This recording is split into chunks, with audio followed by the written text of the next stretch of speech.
Bonjour à tous.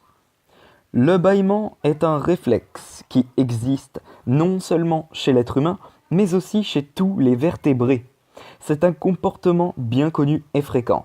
Un homme bâillerait en moyenne 250 000 fois au cours de sa vie. Mais que sait-on de ce phénomène? Eh bien, voici 6 choses à savoir sur le bâillement. 1. Pourquoi bâille-t-on?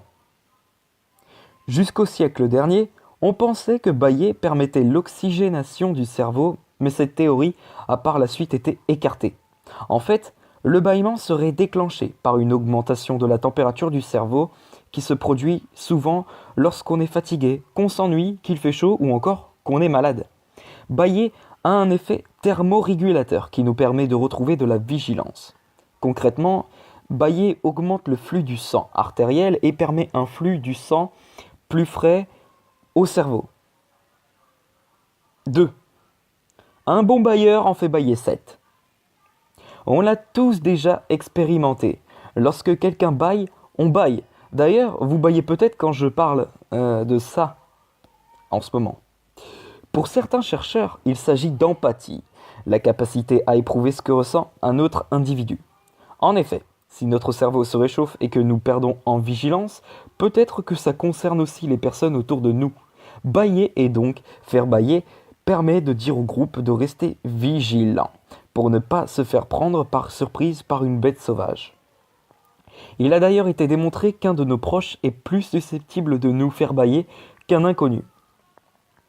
Il pourrait également s'agir d'un signal alertant qu'il est temps de dormir ou de manger et donc synchroniser les activités du groupe.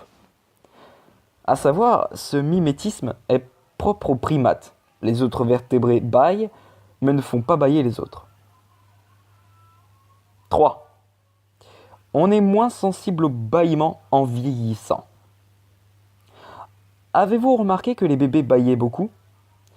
Selon une étude menée par des chercheurs de la Duke University et publiée dans la revue PLOS One, nous serions moins sensibles au bâillement communicatif en prenant de l'âge.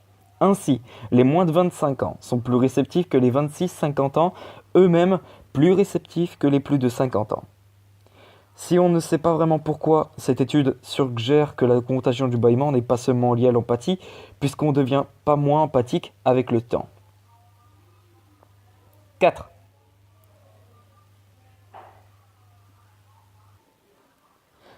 Bâiller est bon pour la santé. Généralement mal vu en public, bâiller aiderait pourtant notre corps à se relaxer. On recommande même de provoquer des bâillements au cours de la journée, à chaque fois que l'on se sent trop fatigué ou même trop stressé.